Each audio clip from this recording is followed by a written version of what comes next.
ปิสังฆังสรณังกัจฉามิยะถาปิเสลาวิปุลานามานาจะปาปตาสมันตาอนุปริยโยเนโป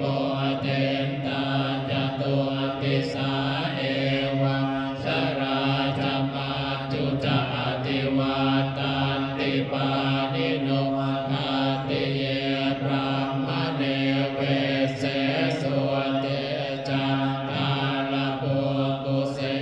โสภะคะวาอะระหังสัมมาสัมพุทโธวิชชาจรณะสัมปันโนสุขโตโลกวิทูอนุตตรปุริสธัมมสารติสัทธาเทวมนุสสานังพุทโธภควาติสวากขาโตภควตาธัมโมสันติติโกอาการิโกอิปัสสิโกโอปัญญิโกปัจจตังเวทิตาโพวินโยหิติสุปฏิปันโนภควโตสาวกสังโฆอุสุปฏิปันโนภควโตสาวกสังโฆญาญาปฏิปันโนภควโตสาวกสังโฆ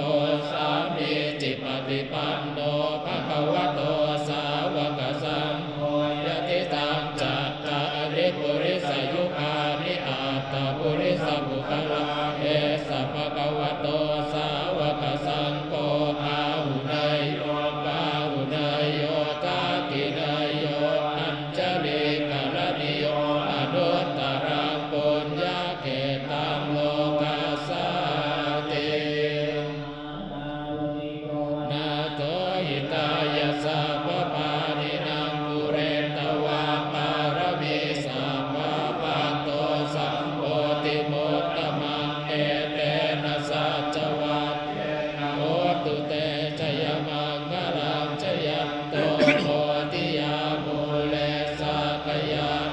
นันติวัตโนเอวังตวังวิจโยโหอิจยาสุจยมังคะเทอัปราจิตปัลลังเกสิเสปตวิโมคะเลอภิเสเกสาปโม